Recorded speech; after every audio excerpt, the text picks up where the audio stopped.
भारत आणि ऑस्ट्रेलिया यांच्यातील T20 world cup 2024च्या super 8 मधील तिसरा सामना डॅरेम सेमी क्रिकेट मैदानावर खेळला जाणार आहे। मात्र दोन्ही संघांना उपांत्य फेरी गाठण्यासाठी हा सामना खूप महत्त्वाचा असणार आहे। रोहित शर्माच्या नेतृत्वाखाली भारतीय संघाने चांगली कामगिरी केली असून सध्या सुरू असलेल्या T20 वर्ल्ड कप मध्ये एकही सामना गमावलेला नाहीये आणि हा सामना भारतीय वेळेनुसार संध्याकाळी 8 वाजता खेळला जाणार आहे।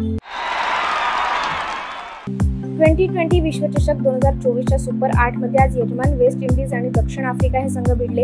अँटिग्वा येथील सर विविनियन रिचर्ड स्टेडियमवर झालेल्या या सामन्यात 20 षटकात 8 बाद 135 धावा करून यजमान विंडीजने सन्मानजनक धावसंख्या उभारली। कमी धावसंख्या, पावसाची बॅटिंग आणि अनेक कारणांनी चर्चेत राहिलेल्या या सामन्यात अखेर दक्षिण आफ्रिकेने बाजी मारली। यजमानांचा 3 गडी आणि 5 चेंडू राखून पराभव करण्यात त्यांना यश आले। आफ्रिकेला 6 चेंडूत 5 धावांची गरज असताना मार्को यान्सेनने षटकार ठोकून सामना संपवलाय। भारताचा अनुभवी कुस्तीपटू बजरंग पुनिया याच्यावर पुन्हा एकदा निलंबनाची कारवाई करण्यात आली आहे। सोनीपत येथे झालेल्या राष्ट्रीय निवड चाचणीत डोप टेस्टसाठी नकार दाखवल्यामुळे राष्ट्रीय उत्तेजक विरोधी संस्थेकडून त्याला निलंबनाची शिक्षा सुनावण्यात आली आहे। तसेच या नोटीसीला उत्तर देण्यासाठी त्याला 11 जुलैपर्यंत मुदत देण्यात आली आहे। भारतीय कुस्ती संघटनेकडून 10 मार्च रोजी निवड चाचणी आयोजित करण्यात आली। मात्र या निवड चाचणीत सहभागी झालेल्या बजरंग पुनिया याने डोप टेस्टसाठी नकार दाखवला आणि त्यामुळे नाडाकडून त्याला निलंबित करण्यात आले। माजी विजेत्या पोर्तुगालने युरो करंडक फुटबॉल स्पर्धेच्या फ गटातून बाद फेरी निश्चित केली आहे। मात्र त्यांनी तुर्कस्तानवर 3-0 फरकाने सफाईदार विजय मिळवला असून प्रतिस्पर्ध्यांच्या विस्कळीत खेळाचा क्रिस्टियानो रोनाल्डोच्या नेतृत्वाखालील संघाला फायदा झालाय आणि पोर्तुगालचा संघ 9व्यांदा बाद फेरीत पोहोचलाय।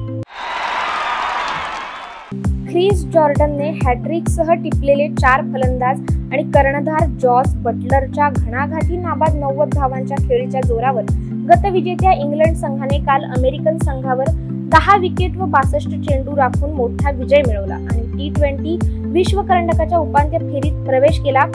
मात्र या स्पर्धेच्या उपांत्य फेरीत पोहोचणारा इंग्लंड पहिला संघ ठरला आणि या विजयामुळे आता दक्षिण आफ्रिका व वेस्ट इंडिज यांच्यामधील लढतीच्या निकालानंतर गट 2 मध्ये उपांत्य फेरीत पोहोचणारा दुसरा संघ ठरणार आहे।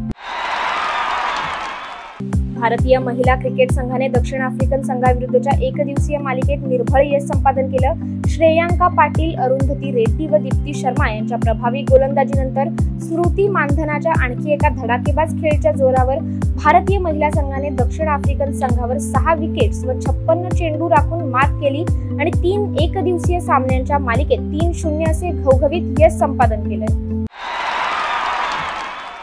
T20 विश्वचषकाच्या सुपर 8च्या अमेरिका विरुद्ध इंग्लंड यांच्यातील सामन्यात वेगवान गोलंदाज ख्रिस जॉर्डनने अमेरिकेच्या सौरभ नेत्रावळकर याचा त्रिफळा उडवत हॅट्रिक पूर्ण केली। यावेळी जॉर्डनने हॅट्रिकसह एका षटकात 4 विकेट्स घेतल्या आणि अमेरिकेचा डाव 115 धावांवर आटोपला। त्याने 2.5 षटकात 10 धावा देत 4 विकेट्स घेतल्या। मात्र ही यंदाच्या विश्वचषकातील तिसरी हॅट्रिक आहे। यापूर्वी ऑस्ट्रेलियाच्या पॅट कमिन्सने याच विश्वचषकात 2 वेळा अशी कामगिरी केली आहे।